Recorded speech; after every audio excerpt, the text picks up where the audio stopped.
Hoje é aquele quadro aqui do canal onde eu respondo as perguntas que vocês me mandaram no meu Instagram, desta vez do dia 3 de fevereiro, quinta-feira, então vamos ao vídeo.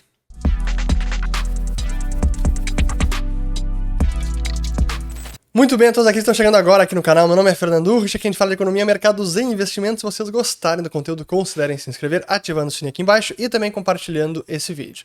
Bom, como vocês podem ver, é uma outra visão aqui da minha estação de trabalho. Acho que eu já tinha mostrado ela em algum vídeo de perguntas e respostas, que eu ainda não decidi qual vai ser o nome, afinal de contas. Vocês deram várias sugestões, obrigado.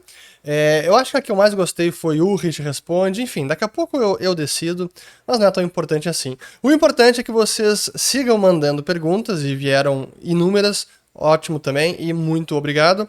Pois vamos a ela. Aqui tem uma do Tramon Criri, que até não é uma pergunta, é mais uma provocação, é um comentário provocativo, e podem mandar porque eu não me escondo dessas, eu respondo, comento, mesmo aqueles que são apenas para dar uma cutucada.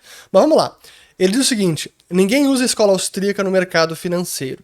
Pois a verdade é que muita gente utiliza bem mais do que você imagina, e muitos profissionais do mercado usam técnicas, conceitos, princípios de escola austríaca, muitas vezes sem nem mesmo serem cientes de que estão usando o que é a teoria da escola austríaca, especialmente quando se fala de sistema financeiro, ciclos econômicos e como isso impacta a economia e os ativos. Então sim, eles sabem bastante e dominam na prática, o que é melhor ainda. Mas para citar alguns, Jim Rogers, que foi o sócio do George Soros no Quantum Fund, se aposentou na década de 80, escreveu vários livros, alguns dos quais eu já recomendei aqui no canal, como Investment Biker e Adventure Capitalist, das duas voltas ao mundo que ele deu na década de 90 e na virada do milênio. Jim Grant, que é o fundador e editor do Grant's Interest Rate Observer, que é uma newsletter do mercado financeiro muito renomada, tem desde a década de 80, e as opiniões do Jim são muito respeitadas, mesmo dentro do mainstream de banqueiros centrais. Então sim, ele domina escola austríaca e inclusive previu a crise financeira de 2008, não foi o único. Mais um Jim, o Jim Chanos da Kinnickles Associates, que é um short seller muito conhecido, um cara fantástico, já citei ele aqui no canal. No Brasil, temos Dalton Gardman, que é o economista-chefe do Bradesco BBI. Já entrevistei ele no Urrich Connection, um cara fantástico e que está aí no mercado financeiro e também é um economista que a gente poderia dizer da escola austríaca. Mas enfim, são inúmeros, especialmente quem está em investimento sabe muito bem como é que funciona a economia. Aqui a pergunta do Daniel Mendonça: como o pobre se protege da inflação? Essa é uma das grandes perversidades da inflação, porque é o chamado imposto oculto, porque é um tributo, especialmente sobre o pobre, porque ele não tem forma de se proteger. Esse é o grande problema, especialmente aqueles que vivem de salário em salário, não conseguem poupar, investir, ter alguma forma de liquidez ou de patrimônio que pelo menos proteja da inflação. Então, em algum momento, é procurar conseguir algum imóvel para ter algum tipo de patrimônio que proteja da inflação, mas no dia a dia, ou mês após mês, é realmente difícil para quem vive de salário em salário, porque o salário não é reajustado todo mês, e muitas vezes o salário mínimo, quando é reajustado, há uma defasagem enorme, se é que ele consegue repor realmente o poder de compra do cidadão. Então, nesse processo todo, onde a moeda vai perdendo o poder de compra, o salário vai sendo corroído, ele vai perdendo o poder de compra. Então, infelizmente, são os pobres quem mais sofrem por conta da inflação. Por isso, é uma política tão nefasta. Mas, seguindo, aqui a pergunta do Bruno Valls: por onde começar a estudar economia? Aqui por esse canal, acho que é um bom começo, mas o site do Instituto Mises Brasil, eu gosto muito acho que é uma ótima introdução à economia. Livros do Mises, do Hayek, do Henry Hazlitt, do Murray Rothbard, não são os únicos, mas acho que é uma porta de entrada muito boa de economia. Mas não fique apenas em escola austríaca, e esse é um ponto que eu faço questão de dizer, porque claro que eu me identifico mais com os autores da Escola Austríaca de Economia, mas isso não significa que apenas os autores da Escola Austríaca estão corretos e que todo o resto está equivocado e que quem não é desta escola de pensamento, não se identifica com essa escola de pensamento econômico, não deve ser ouvido e os argumentos não prestam. Longe disso, escute todos os argumentos e sim, você vai encontrar coisa boa na Escola de Chicago, os monetaristas, vai encontrar coisa boa até mesmo em Keynes, vai encontrar coisa boa nos supply-siders, que é a escola do lado da oferta, vai encontrar também na escola da escolha pública, Public Choice Theory, enfim. Então, na Behavioral Economics, economia comportamental também. Então, acho que é isso. Uma pergunta aqui do João Frango Abreu. Está valendo a pena investir na Bolsa Americana ou tende a cair mais? Primeiro, o momento está estranho. Sim, a Bolsa Americana entrou numa rota de correção. Talvez pode ir mais a fundo, não tem como a gente prever. Até porque o mercado está aí com muita incerteza sobre o que o Fed vai fazer. Vai começar a elevar juros. Porém, historicamente, não foi o início do ciclo de alta que disparou, que desencadeou uma queda profunda nas ações. Se bem que nos outros ciclos, os anteriores, a inflação não estava nesses patamares. Então, é um cenário um pouco novo, é difícil dizer, mas acho que exige cautela. Eu não diria que é o momento de aumentar exposição na Bolsa Americana. Acho que ainda é o momento de reduzir exposição. Falando de índice, bolsa cheia, minha opinião, não é recomendação nenhuma de investimento ou de desinvestimento. Aqui a pergunta do Mário Ungaretti.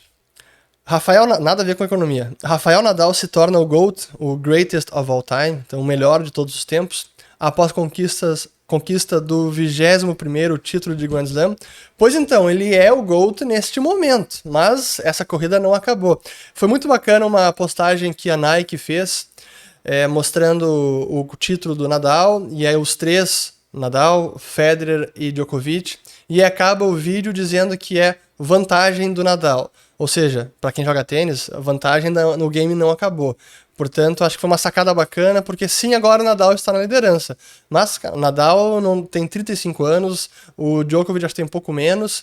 Sim, Federer tem 40, é o que está mais distante, mas a corrida para o título de melhor de todos os tempos ainda não acabou. Mário Ungaretti, o que acha sobre educação financeira se tornar matéria obrigatória nos ensinos fundamental e ou médio? Acho que é um ensino fundamental. Sim, seria importante. Espero que não seja uma educação financeira do tipo marxista ou com toques de esquerdismo. Mas enfim, aqui do Nathan. Juros altos resolvem alguma coisa? Depende. Assim, se a pergunta aqui é se juros altos resolvem a inflação, se eles vão combater a inflação, é uma ferramenta que pode ajudar, mas ela por si só não vai combater a inflação. Então, como eu venho comentando aqui há bastante tempo, a gente precisa analisar todos os fatores que levam a uma expansão monetária, precisa entender como está se comportando a produtividade da economia, o lado da oferta, a preferência dos indivíduos por maior ou menor liquidez em caixas, né, a necessidade de manter caixa mais elevado. Então, tudo isso é preciso olhar. Oferta de dinheiro e a demanda de dinheiro, tanto pelo lado de encaixe dos indivíduos, quanto da produtividade da economia. Quem quiser entender melhor esses conceitos, eu fiz um vídeo em 2020 sobre quanto de dinheiro tem no Brasil, explicando também o que determina o poder de compra do dinheiro. Vou colocar os links aqui em cima. E para complementar aqui a do Bruno Valls sobre por onde estudar economia, que eu já tive algumas outras perguntas nesse sentido, claro que eu recomendo, óbvio, o nosso curso Ciclos de Mercado, que a gente deve abrir a próxima turma no final de março, porque esse é um intensivo, um MBA em economia, mercados e investimentos, onde você vai entender muito melhor como funciona ciclos econômicos, como são as fases do ciclo, como cada ativo é impactado durante essa ciclicalidade da economia. Enfim, acho que é talvez a melhor forma, especialmente se o seu objetivo é aplicar esse conhecimento no mercado financeiro para trabalhar com investimentos. Seguindo, aqui do Marcelo Apolinário. Como o Japão controla a inflação? Pois o pessoal pergunta bastante de inflação e eu fiz um conteúdo bem detalhado e denso sobre o caso japonês, o que aconteceu com a bolha japonesa. Foi uma das nossas, acho que foi a segunda ou o terceiro encontro no Follow the Money. Quem não é assinante, link na descrição do vídeo. Mas eu vou colocar aqui um gráfico para mostrar que não importa apenas o que o Banco Central está comprando de ativo, ou seja, injetando liquidez, e nem mesmo apenas o déficit do governo. É importante entender como esses fatores influenciam a expansão monetária. E um dos grandes fatores de expansão monetária é a expansão do crédito. Bancos criando emprestando para famílias e empresas, isso efetivamente implica na criação de moeda bancária, que é a maior parte da massa monetária em circulação e que tem efeito sobre os preços da economia e ativos também. E eu vou colocar aqui na tela só um pouquinho. Está aqui. Ó, vou botar até em tela cheia e vou mostrar aqui. Ó. Este é apenas um dos gráficos, eu não queria botar vários gráficos, mas esse aqui é um gráfico que mostra o crescimento do crédito no Japão para o setor não financeiro. Então, empresas e famílias. O que a gente vê aqui desde da década de 90, ó, o pico foi ali praticamente em 96 e de lá para agora ele até caiu. Então, teve uma queda no estoque de crédito. Isso é deflacionário. Por mais que o Banco Central reduza juros para zero, imprima dinheiro para comprar ativos e o governo tenha déficits colossais, apenas isso não é ou pode não ser suficiente para gerar expansão monetária. Portanto, a força deflacionária da contração do crédito está compensando a força inflacionária do déficit fiscal e das compras de ativos pelo Banco do Japão. É isso. Mas, voltando. Deixa eu botar de volta aqui. Ó. Boa, vamos lá. Por sinal, aqui vocês viram como é que eu faço para gravar vídeo, né? Basta clicar aqui no botão, já troca de tela e não precisa editar nada. Facilita bastante o trabalho. Um dia, até fazer um parênteses aqui, depois eu tenho uma pergunta parecida. Um dia acho que eu vou fazer mais vídeos sobre o setup aqui, mas como não é um assunto do canal em específico, pode acabar poluindo a timeline do canal. Talvez eu faça um vídeo não listado sobre isso. Quem tiver interesse, até comenta aqui embaixo, que aí eu posso fazer um vídeo mais detalhado sobre todo o setup, como é que a gente grava, que equipamento eu uso, quais softwares, aplicativos, como é que é a rotina, tudo isso, enfim. Quem tiver interesse, comente. Aqui é do Aventureiro Carlinhos. Estamos em um bear market? Você é fera. Olha, depende de qual mercado. No bear market nos Estados Unidos, eu diria que ainda é cedo para dizer que é um bear market, mercado acionário. Bear market de criptos, talvez sim. Se tomarmos como base a queda de mais de 20% do topo histórico, já estamos num bear market. Só que o mercado cripto ele é muito mais ágil. Como eu digo, o tempo de vivência no mercado cripto é tipo vida de cachorro. 1 ano no mercado cripto é quase 7 anos no mercado tradicional. Então, talvez já estejamos no bear market ou até já acabado o bear market, não sei. Aqui do Eric Ruse. Vaccine mandates, ou as obrigações de vacina, tem algum impacto econômico político? Parabéns pelo seu trabalho. Olha, impacto econômico depende de como a obrigação for estabelecida, estipulada em cada jurisdição, porque dependendo de como for redigida a lei de obrigação de vacinação no trabalho, especialmente no setor da mão de obra, claro que isso pode trazer algum efeito econômico, impedindo maiores contratações, forçando demissões. Então, seria mais... Eu estou olhando apenas pela ótica do ponto de vista econômico. Seria mais um empecilho à flexibilidade do mercado laboral. E numa crise ou numa recuperação, poderia até frustrar uma recuperação mais robusta ou mais rápida. Então, sim. Do lado político, o que a gente tem visto nos últimos meses são vários países ou várias populações indo às ruas, e a mídia quase não tem noticiado isso, contrárias a esse tipo de mandato estatal. Assim, a obrigação de vacina, como tem sido o caso, foi na Austrália, foi na França, o mais recente é no Canadá, onde está havendo esses comboios dos caminhoneiros em direção à capital Ottawa. Estão praticamente há, acho que 2 semanas já, forçando o premier canadense, o Justin Trudeau, a rever essas políticas autoritárias, obrigando vacinação e tudo mais. Então, até do ponto de vista política, já começa a ter repercussão. Se vai ter alguma consequência maior no Canadá ou em outro país, não sei. Mas sim, os governos acabaram forçando demais a barra e a população já não aguenta mais. Sim, realmente estão esgotados com essas arbitrariedades. Aqui é do Pedro Mansky. Placas solares vazam PB no solo e baterias poluem quando descartadas. Que ESG é esse? PB é certamente algum elemento químico que eu não lembro qual é, na tabela periódica. Depois eu vou ter que olhar. Mas enfim, eu sempre nunca gostei muito de química no colégio, tomava ferro sempre, mas enfim. Vamos lá.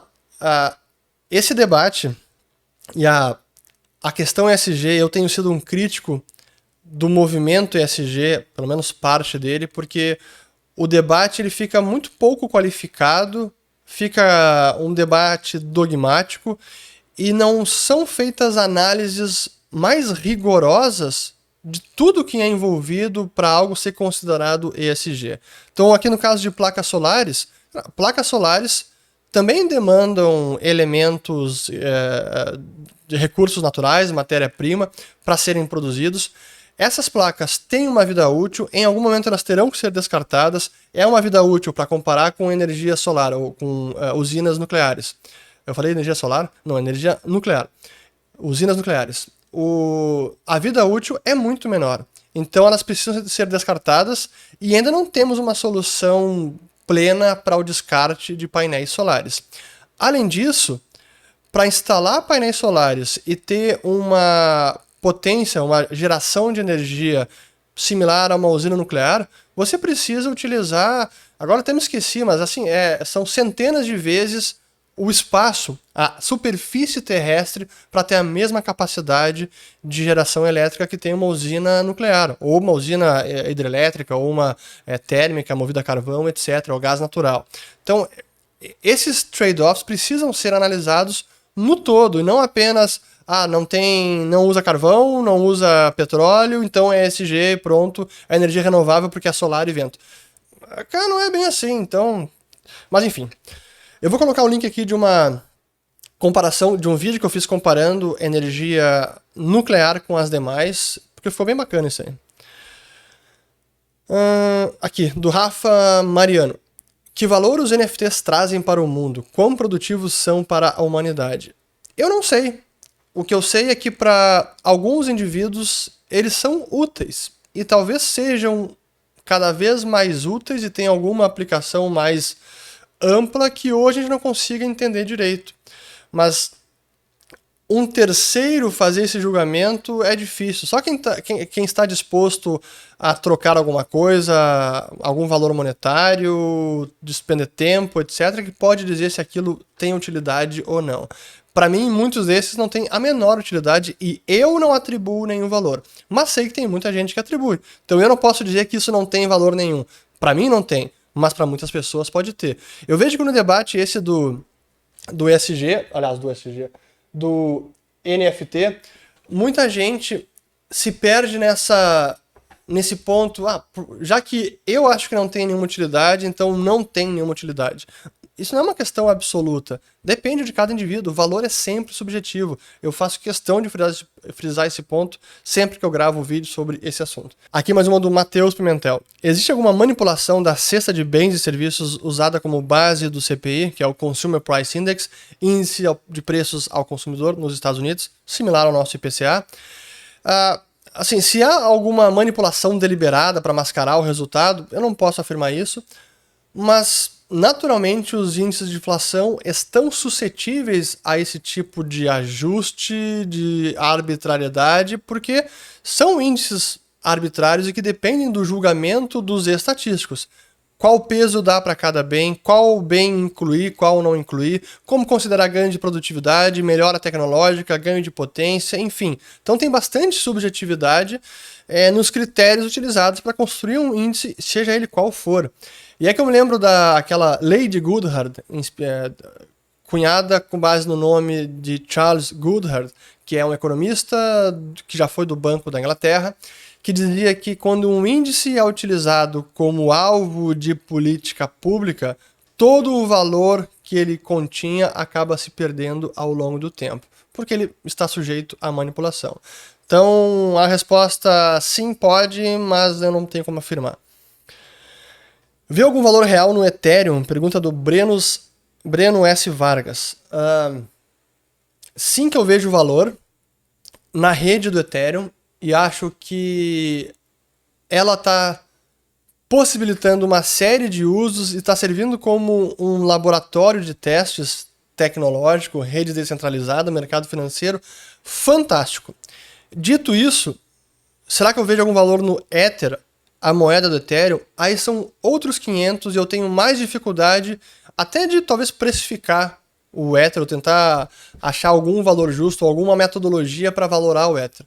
Hoje o Ether, para mim, ele está sendo muito mais usado como a moeda ou combustível da rede do Ethereum, que você precisa utilizar para pagar as tarifas de transação, que por sinal estão nas alturas, para rodar as aplicações que estão desenvolvidas dentro da rede do Ethereum.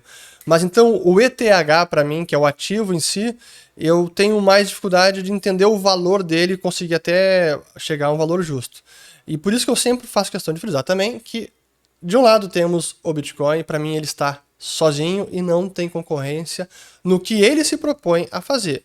E depois temos as demais redes, como Ethereum, como todas as outras, mas que também tem muita coisa valiosa que pode surgir daí. Então eu não sou daqueles maximalistas, talvez mais xiitas, que dizem, é só Bitcoin, todo o resto esquece. Ah, falou NFT, shitcoiner. Ah, falou Ethereum, shitcoiner. Falou sobre metaverso, então pronto. Acho que não é a forma que eu acho adequada e humilde de abordar a questão. Então, acho que tem muito valor na rede, na tecnologia, mas o ETH em si talvez seja um pouco mais questionável. Até por sinal, os mais críticos do Ethereum dizem até que não há necessidade de haver um ativo na rede como o ETH, mas é uma crítica um pouco mais avançada. Eu vou procurar algum artigo que ampare o que eu estou dizendo e vou colocar o link aqui na descrição do vídeo.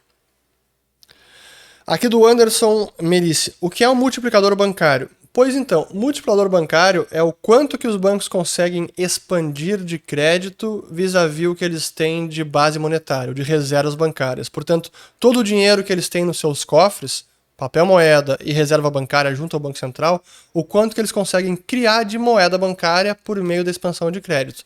Uma forma de mensurar o multiplicador bancário é o M1 ou o M2 dividido pela base monetária. Então a gente consegue entender um pouco disso.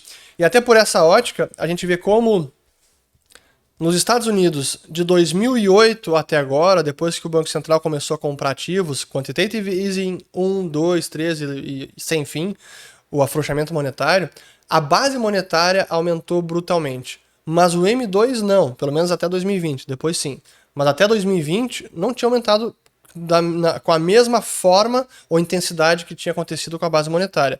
Portanto, o multiplicador bancário caiu bastante. Os bancos não conseguiram expandir crédito dada todas as reservas que eles tinham e que poderiam expandir por conta de maiores reservas. Então esse é o multiplicador bancário. Aqui do Gui Pellegrini. Aumentar os juros é a melhor forma de conter a inflação? Já respondi essa pergunta, na verdade. Voltem um pouquinho no vídeo.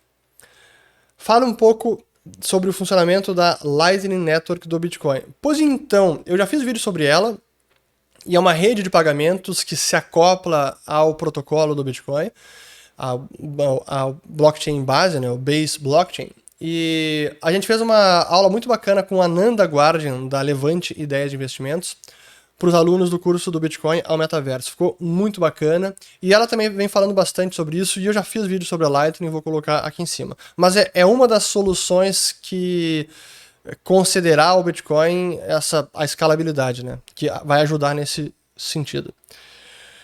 Seguindo, pergunta aqui do Silas Aleixo. Estados Unidos poderia estar forçando a Rússia a invadir a Ucrânia para justificar um colapso econômico? Colapso econômico eu diria que não, mas já eu tenho lido, existem muitos analistas que sim estão colocando a culpa nos Estados Unidos, que estaria talvez aumentando a tensão, a retórica, quase que provocando uma invasão da Rússia na Ucrânia. Acho que tem um pouco disso. A própria Ucrânia, o presidente da Ucrânia pediu para o Biden e demais interlocutores, secretário de Estado, etc., para baixar um pouco aí a retórica, porque estava demais. Então acho que pode ter um pouco disso, mas não para provocar um colapso econômico, talvez até para ajudar a desestabilizar a própria Rússia e o regime do Putin, porque uma guerra na região, talvez quem mais perderia é o próprio Putin, porque seria uma guerra custosa. Invadir a Ucrânia não é bem assim. Mas eu, honestamente, não. Para mim, o cenário base não é sair um conflito armado lá na região. Mas a tensão continua, os impasses continuam e ainda é uma situação bastante delicada. Aqui, eu vou fazer mais vídeos sobre o tema. Aqui do Matheus Pimentel V. O carrego da dívida brasileira não é insustentável com a Selic em 10,75%? Sem dúvida que é uma taxa alta, até comparada com o tamanho da dívida hoje, né? A dívida sobre PIB está ao redor de 80%, pela contabilidade internacional, não a brasileira. Então, sim, hoje uma Selic muito alta já traz um custo para a dívida enorme. Mas a Selic é um pouco consequência, ou sintoma, e não causa do déficit, causa da dívida alta. O Brasil precisa novamente voltar a uma agenda de melhora das contas públicas, de reformas, porque senão, sim, a rolagem da dívida se torna insustentável. Até porque a nossa dívida tem um prazo de vencimento muito curto. Ela vence em menos de 4 anos. Agora ficou em 4 anos o prazo médio de vencimento da nossa dívida. Ou seja, a cada 4 anos o Brasil precisa pagar toda a sua dívida. Esse é o vencimento médio. Isso é muito baixo, tá? Países desenvolvidos, Estados Unidos, que tem um prazo médio relativamente baixo, está na casa dos 6 anos. Inglaterra, Japão, etc., é mais de 10 anos o prazo médio da dívida. Isso dá uma folga no caixa do governo enorme, e o Brasil não tem essa folga. Então, se durar muito tempo, se ali que nesses patamares, sim, pode prejudicar o déficit e a rolagem da dívida. Aqui do José Felipe, o DeFi rende mais do que as taxas de juros? Eu imagino que seja das aplicações tradicionais. Assim, sim, tem DeFi que rende mais, só que o DeFi tem muito risco ainda. Não encarem DeFi como completamente equivalente às aplicações de renda fixa do mercado tradicional. Há uma série de riscos que os usuários nem entendem direito em DeFi, que acham que tá rendendo 15%, 20%, 30% ao ano, boa, vou lá. E aí o contrato inteligente é hackeado e todo mundo perde os fundos. Esse tipo de risco hoje não existe no mercado tradicional. Não tem uma situação de, o contrato, essa letra financeira foi hackeada e todo mundo perdeu dinheiro. Não existe essa situação no mercado financeiro hoje. Mas em DeFi, essa vulnerabilidade é uma realidade, então é preciso levar isso em conta. Aqui do Nestor Cripto, uma provocação também. Ó. Fernando, até numa mini explicação você vai de camisa polo? KKKK, no teu próximo Stories. Enfim, sim, eu quase nunca uso camiseta apenas para jogar tênis, fazer academia, correr, etc. Mas eu não sou muito de camiseta, eu sou muito pescoçudo, muito alto, então eu prefiro estar sempre com uma camisa ou camiseta polo, ou camisa polo. Mas enfim, meus amigos também me sacaneiam sempre por causa disso. Aqui do Marcos Dantas. Você acha que El Salvador resiste à pressão do FMI e mantém o BTC como moeda de curso legal? Pois essa é uma pergunta boa, né? O FMI fez essa...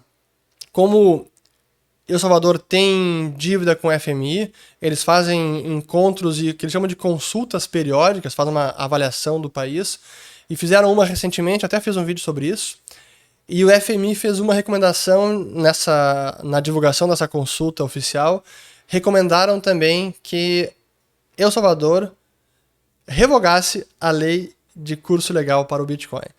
Agora, como é que isso vai se desenrolar? Eu não sei, mas é interessante ver como é que vai ser essa briga e se o Najib Bukele vai comprar essa briga e vai até as últimas consequências. Não sei, vai ser interessante. Aqui pergunta do Nelson DF. O anonimato de Satoshi Nakamoto é importante para o Bitcoin? Olha, eu diria que hoje, ele, para o Bitcoin em si, já não tem mais nenhuma relevância. Essa que é a verdade. O sistema não depende em nada dele, os códigos não dependem dele, as regras do protocolo não dependem dele, o valor de mercado não depende dele, a atualização, a manutenção do software não depende dele, o atingimento do consenso na rede também não depende dele, então já não faz a menor diferença. Ah, mas a carteira dele de bitcoins é bem elevada e tem sei lá quantos bitcoins. Sim, mas honestamente para mim ele já desapareceu, deve ter deletado a senha da carteira para que isso nem fosse jamais um problema na cabeça dele. E não sabemos se é uma pessoa ou se são várias pessoas. É isso. Então, para o Bitcoin não tem a menor relevância. Porém, eu acho que o case Satoshi Nakamoto tem mostrado para os outros projetos a necessidade, talvez, até para quem está desenvolvendo e contribuindo com códigos de programação, como é importante manter o anonimato, porque alguns países, até mesmo os Estados Unidos, estão estudando regulações que podem acabar responsabilizando legalmente quem contribuiu alguma linha de código para um projeto. Então imagina no caso do Ethereum, aliás, aconteceu recentemente, até falei sobre isso, ou nas respostas aqui, ou algum vídeo específico. O criador da exchange descentralizada Uniswap, que é uma das maiores no Ethereum, Hayden, o nome dele, teve a sua conta bancária no JP Morgan Chase encerrada sem nenhum aviso prévio, sem nada, e assim, é uma pessoa que se conhece, a identidade dele é sabida, e daqui a pouco, se passar uma regulação responsabilizando legalmente os próprios contribuidores de um software, pode ter certeza que isso vai trazer problema para muita gente. Então eu diria que o exemplo do Satoshi Nakamoto, ele vai ser cada vez mais emulado por uma necessidade das circunstâncias. Então, gravem essas palavras. Opa, aqui, vamos lá. Seguindo perguntas. Aqui duas aqui do Caluto. Qual a sua religião, Ulrich? Eu fui batizado como católico, mas me considero cristão.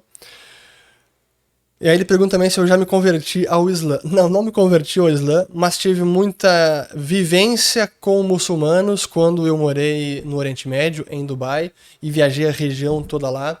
E tive muito conhecimento e contato com muçulmanos, com famílias, com os costumes, hábitos, tradições do islamismo também, do Islã. E foi uma experiência muito enriquecedora, experiência de vida mesmo. E é uma pena como a gente, no Ocidente, conhece muito pouco do Islã, a começar pela própria divisão que eles têm de sunitas e xiitas, e mesmo dentro dos sunitas, quando se fala de todas as seitas que há, as vertentes, o arabismo, o wahhabi ou o salafismo, os salafis, que são vertentes muito mais radicais, fundamentalistas, do que outros muçulmanos. Então, coloca-se tudo no mesmo saco, é tudo a mesma coisa. E não tem muita diferença, e é uma pena que no Ocidente a gente quase que desconhece por completo nem sei como é que tá agora, se já é a segunda ou se é a primeira religião do planeta, né? Porque o islamismo, o Islã cresce bastante. Vamos lá, aqui do Fê Barbosa. O aumento do interest rate, da taxa de juros pelo Fed, pode influenciar ou ter relação com a dívida nacional dos Estados Unidos, a dívida pública? Sim, esse é um dos motivos que eu digo que o Fed está encurralado também, porque ele sabe que não pode simplesmente elevar a taxa de juros e forçar a elevação de todos os rendimentos dos títulos do Tesouro Americano, porque isso significa uma elevação do custo da dívida, do serviço da dívida, da rolagem da dívida. Então, sim, o Fed tem isso em mente, com certeza. Aqui, uma pergunta boa aqui, do Roger Souza 955. Primeiro diz o seguinte: Fernando, hoje é meu aniversário, me dá esse presente e quer responder minha pergunta. Parabéns, então vou responder a sua pergunta. Qual a sua opinião do futuro do euro? Ele quebra? ou a Europa vira uma espécie de nação única por causa dos arranjos que vi no livro A Tragédia do Euro. Pois então, não sei qual é o futuro do euro, mas ele tem sérias deficiências e contradições internas.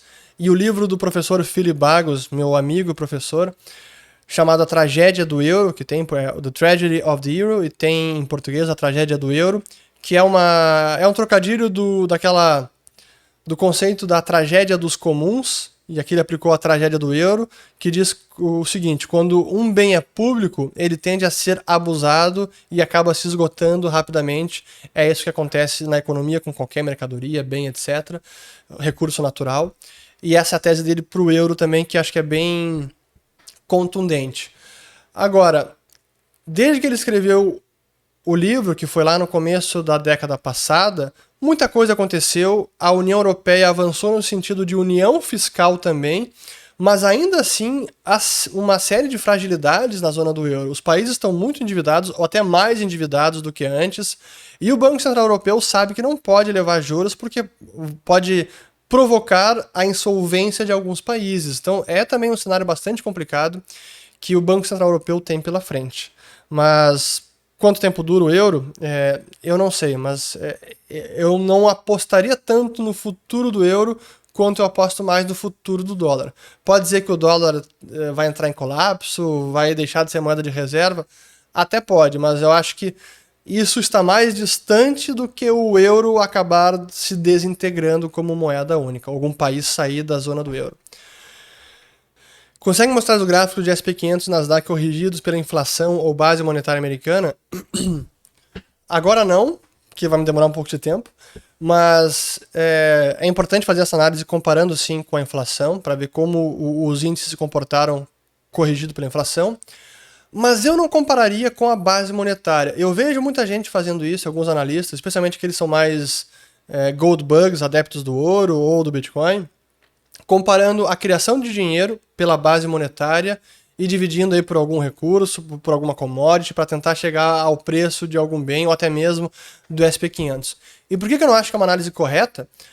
Porque a base monetária é uma parte da massa monetária, não é toda. E não é apenas a base monetária que tem efeito sobre os preços da economia, inclusive sobre o preço dos ativos. Então é uma análise muito míope, porque também não leva em consideração demanda por moeda e tudo isso. Eu não acho que é a maneira correta, eu ignoraria essa análise, dividir SP500 pela base monetária. Mas faria sim pela inflação, porque a inflação considera tanto oferta monetária quanto demanda por dinheiro. Aqui do Maluf, nos seus vídeos feitos durante viagens, o que e quantas malas você leva de equipamentos, etc. Eu levo pouca coisa, porque eu consigo ter um estúdio mobile onde eu levo o seguinte: uma câmera, uma ou duas lentes pequenas, mais angular, para ficar um pouco mais aberta, como essa, que é 25mm, uma interface de áudio que é o Zoom H6, eu levo cabos de microfone para conectar na interface de áudio, levo um notebook, levo um Stream Deck, que é esse equipamento aqui para controlar a gravação. O que mais? Alguma iluminação pequena para ajudar, não para resolver, por isso que eu busco até gravar durante o dia, para pegar a luminosidade da rua, a luz natural, que é o que eu estou fazendo agora. O que mais que eu levo? Eu acho que é isso. Então são duas... Até deixa eu pegar aqui, ó. Essa é uma bolsa. Aqui tem uma parte do equipamento. E a outra parte vai numa mochila com notebook e só. E também algum tripé. Normalmente só tripé de mesa, né? Um tripé de chão é muito grande, trambolho, e aí acaba atrapalhando demais a logística. E mala normal para roupas, sempre mala pequena para não precisar despachar nada. É assim que eu faço. Enfim, vamos seguir aqui. Pergunta agora do Miller Ramos. Ano de stock picking e pausa na compra de índice, você concorda? Eu diria que sim, mas depende do índice, depende, assim, se for um índice mais setorial, mais restrito, talvez não tenha problema, mas se for um índice abrangente, SP500, Dow Jones, Nasdaq, eu diria que sim. Aqui, JNC Júnior. Economia clássica vale para NFT? Parece uma criação artificial de escassez.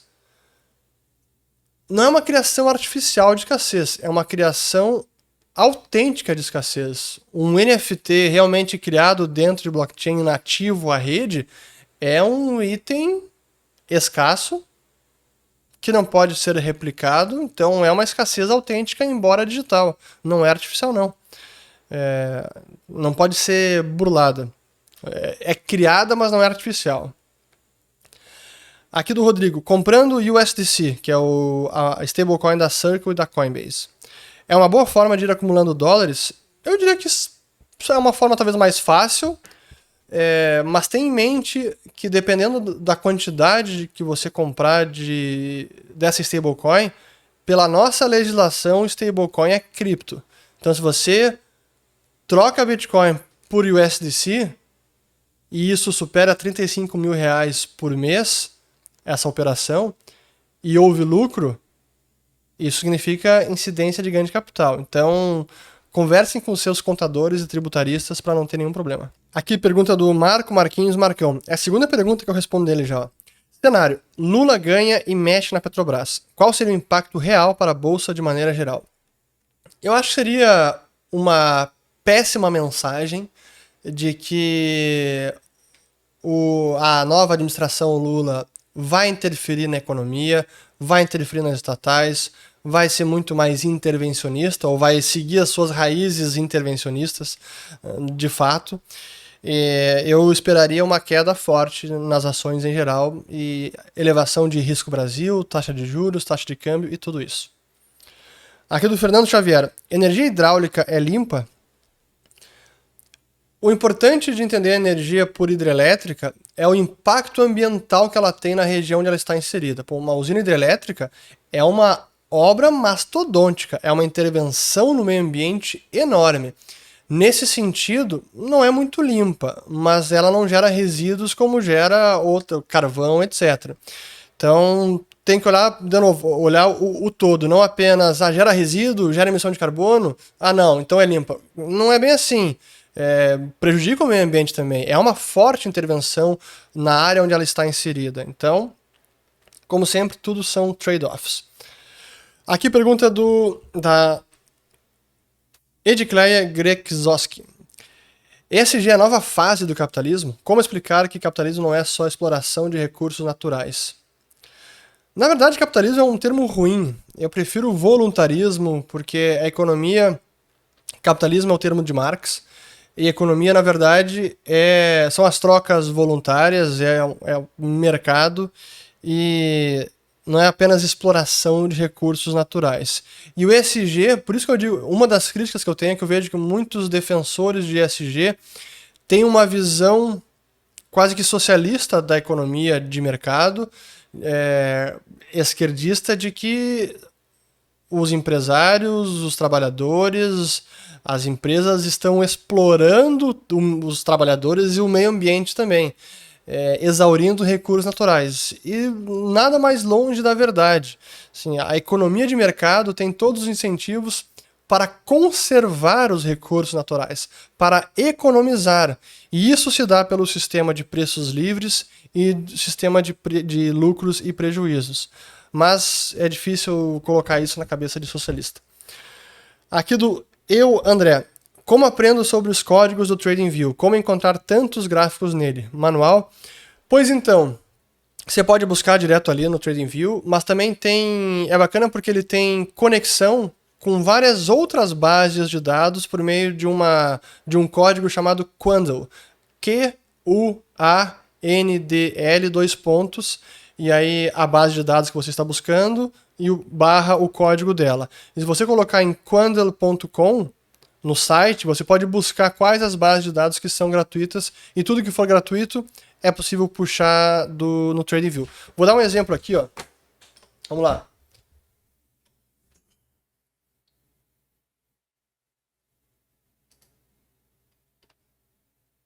Ó, essa aqui é a taxa de inflação. Eu peguei a base do Banco Central, do Bacen, tá ali, ó. Portanto, quando, 2 pontos, BCB barra o código na base do Bacen. que o IPCA é 13,522. Então, do Bacen, você pode buscar qualquer gráfico. E isso vale não apenas para o Bacen, mas para qualquer outra base de dados que esteja disponível e que o TradingView consegue buscar. Aqui uma pergunta do Bruno Lage. Na corrida pelo metaverso, o Facebook se propor a ser a plataforma vai contra a ideia de descentralização? Claro que vai, e não há nenhuma garantia de que o Facebook vai ser o vencedor nessa corrida. Eu até gravei um vídeo sobre isso, vou colocar o link aqui, foi o vídeo de quinta-feira, onde eu exploro mais essas questões.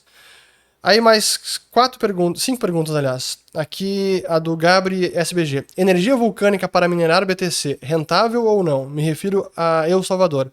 Não sei dizer. Só o Najib Bukele, lá o seu governo, pode dizer se é rentável ou não. Eu acho que é, porque me parece uma fonte de energia bastante barata. Me parece, mas só eles poderão dizer. Se correlação não é causalidade, por que países com livre mercado são mais ricos? Nicolas Lima.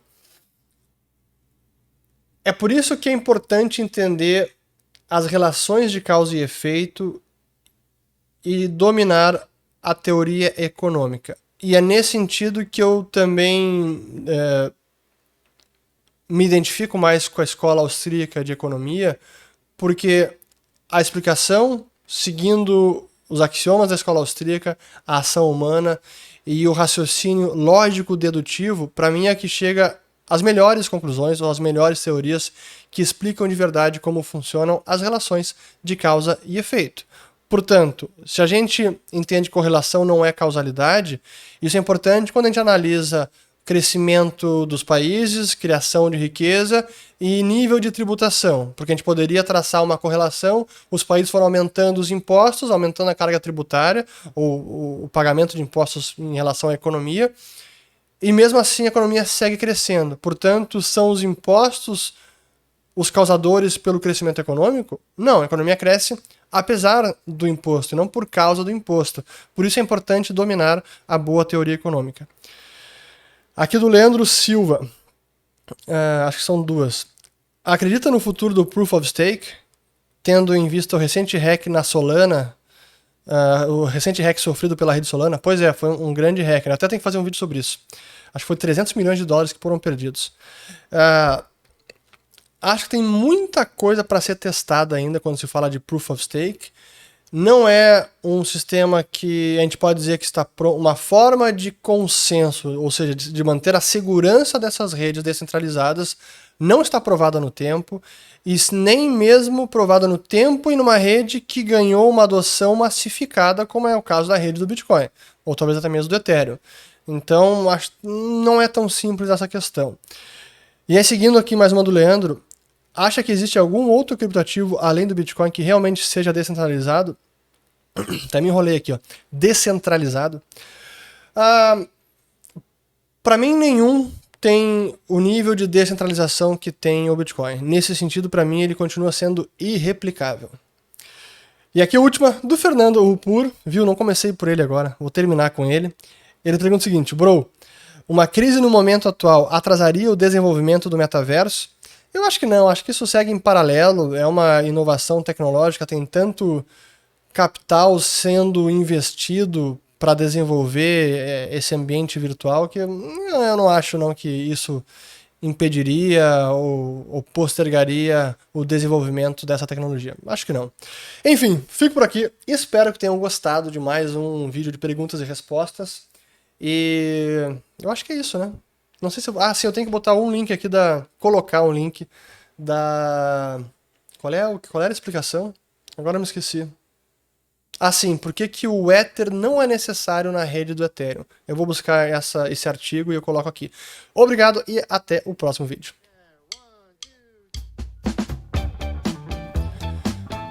Pois bem, acho que foi bastante, né? Nem vi quanto tempo deu. Deixa eu olhar aqui. Acho que deu quase uma hora. Quase uma hora. Enfim, espero que tenham gostado. Valeu!